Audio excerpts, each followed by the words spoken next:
Padre, gracias por el privilegio que nos das de estar juntos. Gracias por el privilegio de poder compartir esta tarde, de poder nuevamente reunirnos para aprender más acerca de tu reino. Te pedimos, Espíritu Santo, vos que sos el maestro de esta clase, que sos el pastor principal de esta iglesia, que vos puedas enseñarnos en esta tarde. Trae luz, trae revelación a los corazones. Si hay cosas que tenemos que dejar de hacer, que tú traigas revelación. Si hay cosas que debamos comenzar a hacer, que tú también puedas hablar a nuestro corazón y a nuestra mente y lo podamos hacer. En el nombre de Cristo Jesús, este tiempo te pertenece a vos y estamos para servirte. En el nombre de Jesús. Amén y amén. Aquellos que tengan el material, invito a que puedan ir hasta la página 28, que vamos a hablar del camino a la multiplicación. Y en Mateo 18:20 vemos que Jesús se acercó y les habló diciendo: toda potestad me es dada en el cielo y en la tierra.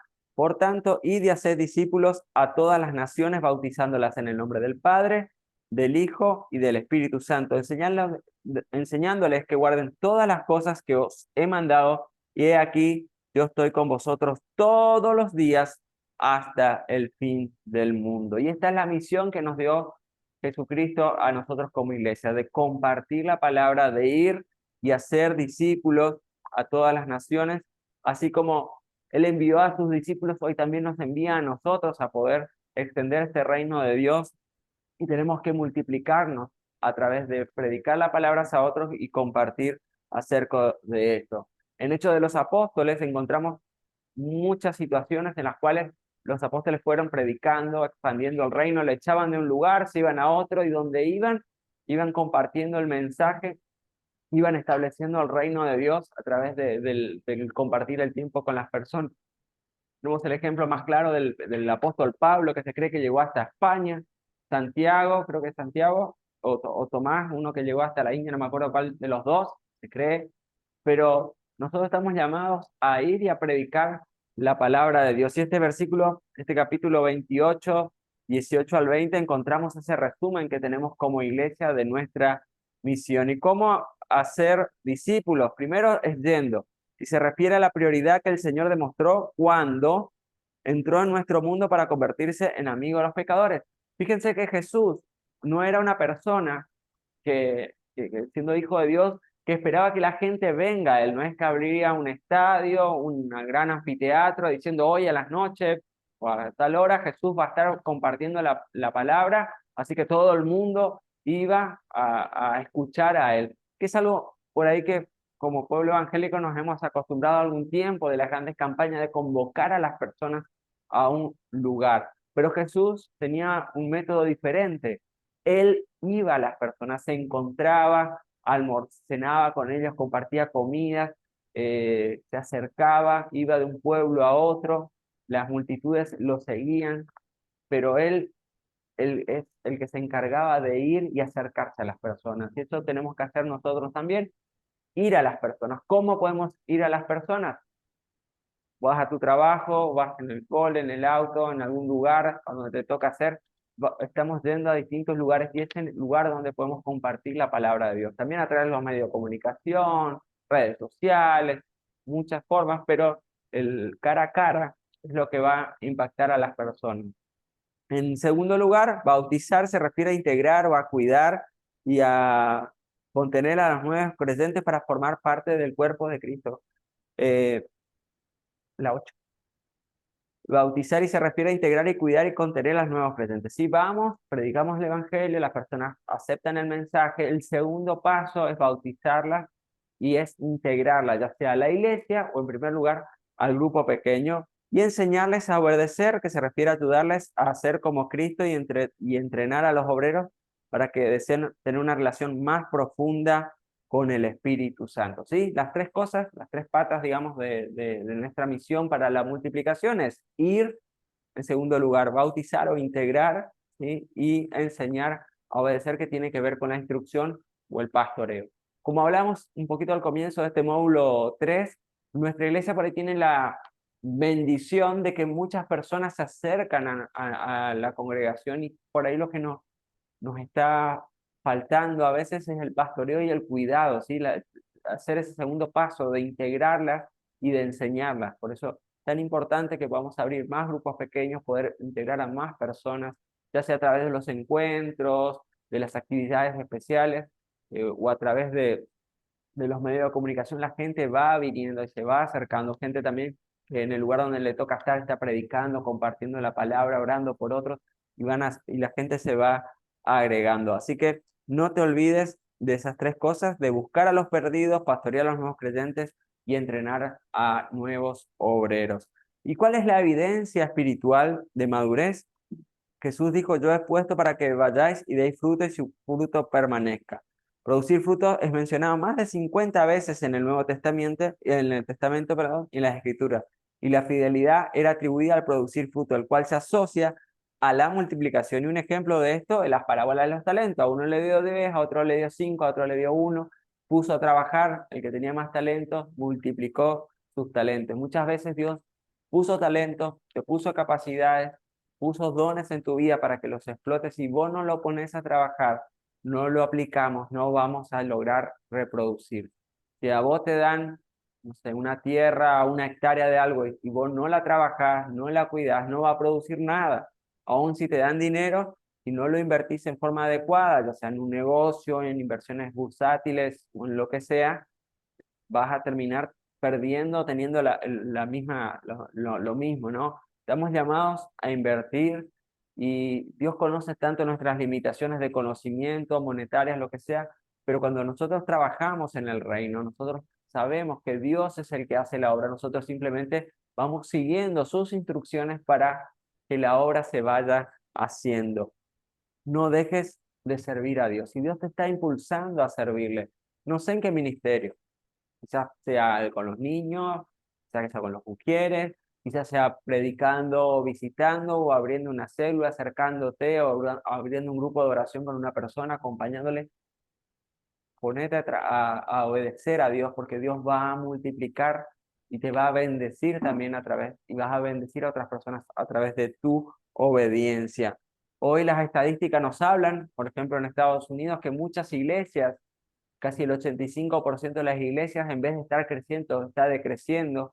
Solamente, según las últimas estadísticas, alrededor del 2 o 3% son iglesias que crecen. Por ahí en nuestra Argentina, estos números son un poco menos dramáticos. Hay muchas iglesias que están creciendo, aún en nuestra ciudad acá vemos, pero también hay muchas iglesias que van quedándose, no creciendo, simplemente quedándose estancadas, teniendo un crecimiento vegetativo, pero no saliendo a conquistar nuevas almas. Gracias a Dios, porque Dios ha puesto una pasión en nuestra congregación por las nuevas almas, pasión por las familias, pasión por los matrimonios, pasión por gente que no le conoce y deseo de servir a la comunidad. Así que eso es positivo y vos sos parte de esta comunidad. Y si vos no sos un apasionado, si cada uno de nosotros no somos unos apasionados por aquellos que no conocen a Cristo, la iglesia no va a crecer y nos vamos a terminar estancando. Por eso cada uno de nosotros somos una piedra fundamental en esta congregación. Vos en el lugar donde estás, sos fundamental para el crecimiento de la iglesia. Si vos multiplicás, si vos predicas de la palabra, si vos sumás a gente y cada uno hacemos nuestra tarea dentro de este cuerpo de Cristo, la iglesia va a crecer. Obviamente no trabajamos para que Iglesia de Dios como organización, como institución crezca, sino que nosotros trabajamos para que el reino de Dios sea establecido y las personas puedan conocer a Jesús. Como siempre decimos, si la gente termina viniendo con nosotros, congregándose con nosotros, gloria a Dios, buenísimo. Pero nosotros predicamos a un Cristo vivo y predicamos relación y salvación con este Dios. Y que la gente después se congregue donde quiera, pero nuestra misión es predicar, bautizar y enseñar a las personas a seguir y a depender exclusivamente de este Dios personal que cada uno de nosotros tenemos. ¿Cuál era la estrategia que siguió Jesús? Y ahí podemos ir hasta Mateo 4:13. Él seleccionó su equipo ministerial, que si lo vemos, si te pasaban los currículum hoy, no eran los más adecuados para el ministerio, pero Dios ve los corazones y el potencial: pescadores, cobradores de impuestos, gente que muchos lo hubieran descartado, pero Jesús vio el potencial en eso, y en esos 12 hombres nació lo que hoy conocemos como la iglesia, primero la iglesia primitiva, y hoy llegó hasta nosotros esa bendición desde Israel. Por eso decimos que Dios le prometió a Abraham que las naciones del mundo serían bendecidas por Israel y a través de Israel nosotros hemos llegado hoy a conocer a Jesús, a ser salvos, a pertenecer a este cuerpo de iglesia de Dios en el mundo. Ahí hizo milagros creativos, sanó, restauró, las multitudes le seguían, pero Jesús siempre trabajaba con ese su grupo pequeño, sus 12 apóstoles, capacitándoles, formándolos. Cuando pasó un tiempo, él no se quedó con la exclusividad en la prédica ni en la expansión del reino, sino que envió de dos en dos a sus discípulos. Y ahí podemos leer en Lucas capítulo 10, 19, dice aquí, os doy autoridad o potestad de hollar serpientes y escorpiones y toda fuerza del enemigo y nada os dañará. Y esos primeros discípulos de Jesús salieron comisionados por él, con la autoridad por él, y volvieron gozosos, decía, porque los espíritus se sujetaban, la gente era libre, sanada. Y hoy también podemos hacerlo. ¿Por qué? Porque Él le envió su Espíritu Santo. Ahí en Hechos capítulo 1, verso 8 dice, y recibiréis poder cuando haya venido sobre vosotros el Espíritu Santo y me seréis testigos en Jerusalén, en Samaria y hasta lo último de la tierra. Jesús se fue físicamente de esta tierra, después que resucitó, que estuvo un tiempo compartiendo con sus discípulos, dice que ascendió y así como ascendió, va a volver a esta tierra también, pero Él nos dejó a su Espíritu Santo. Y esta persona del Espíritu Santo es la que hoy nos guía, que hoy nos acompaña, y ese poder de los altos es el que va a dar la multiplicación a la iglesia, va a dar la multiplicación a tu grupo pequeño, que va a multiplicar a vos como líder. Lucas 24, verso 49, nos dice, he aquí yo enviaré la promesa de mi Padre sobre vosotros, pero quedaos vosotros en la ciudad de Jerusalén hasta que seáis investidos de poder desde lo alto. Mi pregunta es, ¿cuál es tu relación con el Espíritu Santo? ¿Le haces caso al Espíritu Santo o simplemente estás convencido en tu salvación o realmente estás convertido? Si el Espíritu Santo está en tu vida, Él te va a guiar, Él te va a ayudar, Él te va a aconsejar y también nos va a pegar, a veces, como decimos, un estirón de oreja, una corrección, porque como dice Proverbios, Dios al que ama, corrigen. Y ahí podemos ver en Hechos capítulo 1, a partir de esos varios actos del Espíritu Santo, si me quieren acompañar ahí en ese listadito. En Hechos 1:8 dice, el Espíritu Santo vino, el Espíritu Santo habló, fueron llenos del Espíritu Santo y empezaron a hablar en otras lenguas conforme el Espíritu les concedía que hablaran. En Hechos 4:25, mediante el Espíritu Santo dijiste, con consuelo del Espíritu Santo. En Hechos 11:12 dice, el Espíritu me dijo. Hechos 13:2, el Espíritu Santo dijo, separadme a Bernabé, yo y a Saulo. En 13:52 los discípulos estaban llenos de gozo y del Espíritu. Parecía bien al Espíritu Santo y a nosotros. Hechos 16:7 dice, el Espíritu de Jesús no lo permitió. El Espíritu Santo me da testimonio.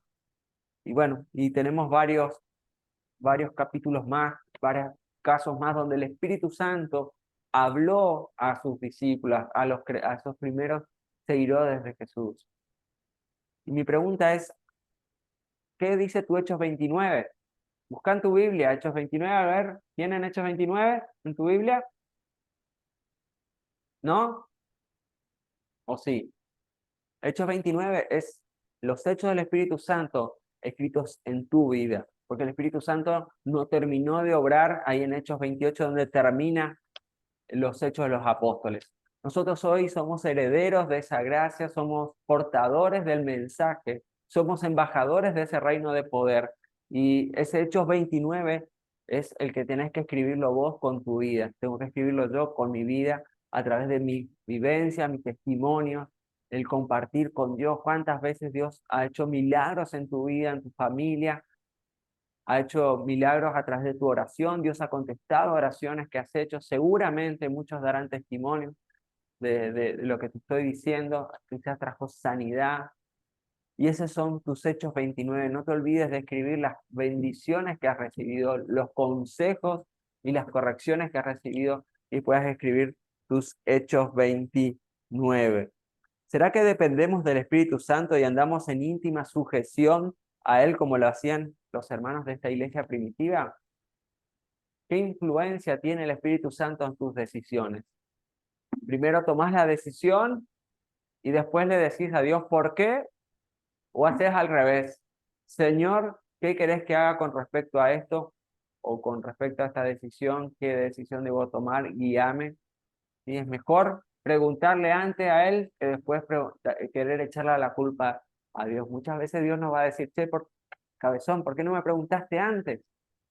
Yo tenía algo preparado para vos, te hubieras ahorrado este dolor de cabeza o tenía esta bendición para vos, pero vos no me escuchaste, decidiste escuchar a tu lógica, a tu razón, a tu capacidad, a tu formación, y no escuchar la voz del Espíritu Santo. Así que yo te animo y me animo a mí también a que podamos escuchar al Espíritu Santo, que Él sea nuestra guía, que Él sea el que nos oriente cada día y marque nuestros caminos, que Él sea el GPS de tu vida, el Google Maps de tu vida, el que te indique el camino por el cual debamos andar. Y a veces el Espíritu Santo te muestra el destino y a veces el Espíritu Santo te va mostrando el próximo paso que debas dar, dónde doblar, dónde parar, dónde seguir, dónde tomar decisiones. Y para eso está el Espíritu Santo. Él es nuestro consolador y Él nos daría a conocer las cosas que están en el corazón del Padre. Y como líderes, es sumamente importante que tengamos comunión con el Espíritu Santo. Como les decía, cuando vos recibís a las personas en tu grupo pequeño, vos como líder, actual o futuro, abrazás a la gente, lo recibís y el Espíritu Santo te va a hablar, te va a decir, a veces te va a revelar cosas que están ocultas, sentimientos de las personas, te va a traer una palabra, quizás te estuvo hablando de una palabra durante toda la semana, vos la compartís, era la palabra exacta, precisa, justa que necesitaba. Más de una vez me pasó, y seguramente a usted le habrá pasado, que sentiste compartir un versículo con alguna persona, y no sabes por qué, me da un versículo, no sé, cualquiera, ¿no? Romanos 8:28, o Juan 3:16, o algún proverbio, algún salmo, vos le mandás a la persona y al toque te escribe y te dice, sabes que esa era la palabra que estaba necesitando, y ese es el Espíritu Santo hablándote. Si alguna vez te mueve a hacer eso, no dudes, hacelo. Como digo, el no ya tenemos, pero nunca dejes de obedecer la voz del Espíritu Santo. Los colíderes, los grupos pequeños. ¿Cuáles son los colíderes? Buscar gente potencial en tu grupo pequeño, que pueda ser líder. Quizás alguno de ustedes ya es co-líder del grupo o ya está siendo líder.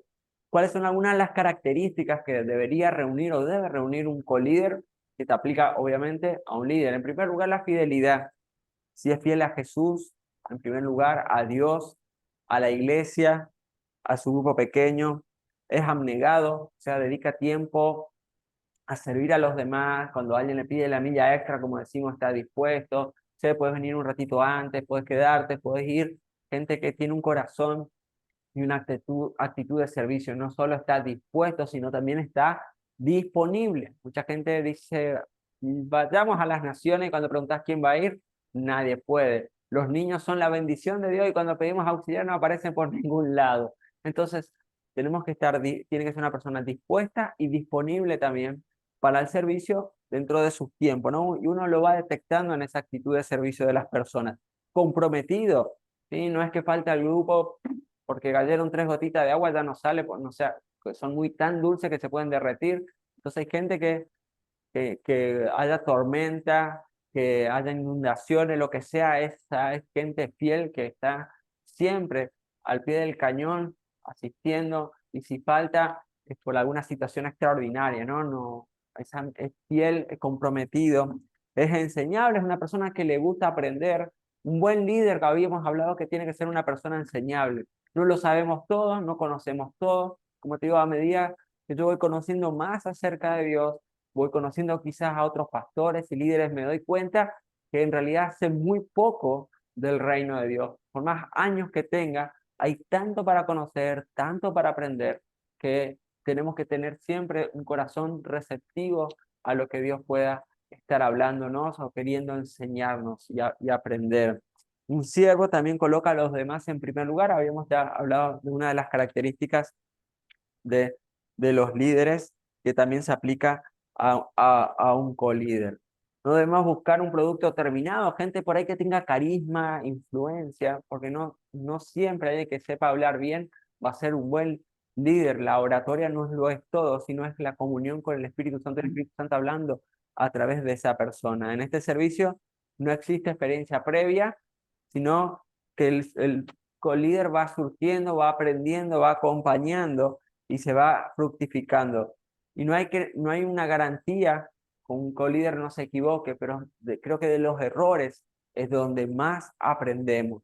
Y si un co-líder se equivoca, o no debemos regañarlo, sino corregirlo en amor, decirle, mira, esto no se hace así, no lo vuelvas a hacer por esto, con amor, pero no deprimirlo, no desanimarlo, sino siempre motivarlo a comenzar. Vuelvo a insistir, de los errores es donde aprendemos. Si alguna vez cometiste una infracción de tránsito y te cobraron una multa, seguramente aprendiste que no lo vas a hacer la próxima vez si te dolió, ¿no? A veces de situaciones difíciles o de errores tomamos después conciencia y no volvemos a cometer y aprendemos.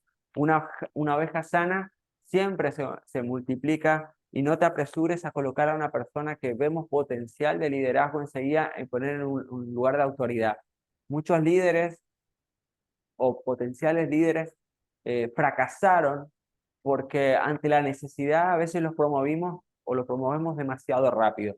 Los líderes tienen un tiempo en el cual deben afianzarse, no 50 años tampoco, ¿no? Pero hay un periodo en el cual necesitan lograr madurez, autonomía, lograr depender de Dios, aprender también a poder soportar a veces presiones y opresiones en personas de oración. Por eso no promovamos en forma rápida a los colíderes. Sí, démosle lugar, pero acompañémoslo en el proceso de entrenamiento, de mentoreo, y aún después que ellos tomaron su grupo y dejaron el grupo de donde surgieron, seguir acompañándolos, velando por su salud espiritual, ver cómo van, si están bien, por ahí reunirse, acompañarles, escribirles. Es muy importante ese proceso de mentorearlos para que los resultados puedan perdurar en el tiempo. No nos apresuremos, tengamos paciencia. A veces hay gente que viene con mucho impulso, pero no viene con la madurez necesaria y ante el primer problema, la primera dificultad, se desanima, se frustra. Y como líderes muchas veces vamos a tener frustraciones sin sabores y situaciones que no van a ser del todo agradables, pero sabemos que servimos a un Dios vivo, servimos a Jehová, Dios de los ejércitos, y es un Dios que paga con creces a aquellos que le sirven. Descubra a los nuevos líderes dentro de su grupo pequeño existente. Sí, fíjate las personas, por ahí las que tienen esa característica, llegan a horario, siempre están dispuestas a servir. Si alguien viene nuevo, va, lo abraza. Y quizás no sea la persona con la mayor elocuencia, no sea la persona con la mejor oratoria, pero sí que tiene un corazón de servicio, y eso te va a ayudar a vos a poder promocionarlo. Quizás sos vos esa persona hoy, habla por ahí con tu líder. Muchas veces la gente no quiere autopromocionarse, por eso nosotros como líderes tenemos que tener el ojo de ir viendo a la gente con potencial, con capacidades. A veces hay gente que es muy tranquila, que no habla mucho, pero el poder de Dios está en su vida y es necesario que nosotros podamos descubrirlo. Y eso a través de las preguntas, de charlar, de ver las actitudes, nos puede ayudar a ver eso. Si alguna persona que vos lo ves con potencial dice, no sé, no forcémosla, ¿sí? Acompañémosla, oremos, porque Dios tiene sus tiempos, su manera de tratar con cada uno, pero no nos examinemos, insistamos, y a su tiempo Dios va a hacer la obra. Obviamente, Dios va a guiarte a través del Espíritu Santo para que vos sepas quiénes son esos potenciales colíderes a los cuales vas a ir formando y vas a ir preparando para el ministerio. No es algo sencillo, muchas veces vamos a tener que escucharlos, consolarlos, restaurarlos, pero es importante porque estamos formando obreros para el reino de Dios. Acordate que la paciencia que tuvieron con vos, o por lo menos conmigo, yo siempre recuerdo a mi profe, mi maestra del grupo de preadolescentes, la paciencia que teníamos, le hacíamos un desastre en la casa, y ella tenía una paciencia, un amor de enseñarnos, de acompañarnos en ese tiempo. Eh, yo creo que ella nunca se imaginó dónde íbamos a llegar muchos de nosotros, de ese grupo de preadolescentes, y ella sembró la palabra con paciencia en nosotros. Así que no te preocupes, Dios tiene sus tiempos, sus maneras, vos simplemente obedece al Espíritu Santo, ¿sí? Y ese tiempo de mentoreo va a ser, no, va a ser generalmente fuera del tiempo del grupo pequeño, por eso también hablamos que como líderes a veces vamos a tener tiempos adicionales para poner en el servicio, para prepararnos, para hacerlo con excelencia en el reino de Dios. Y cuando hablamos ahí ya pasamos a la lección número 9, esperen un segundito.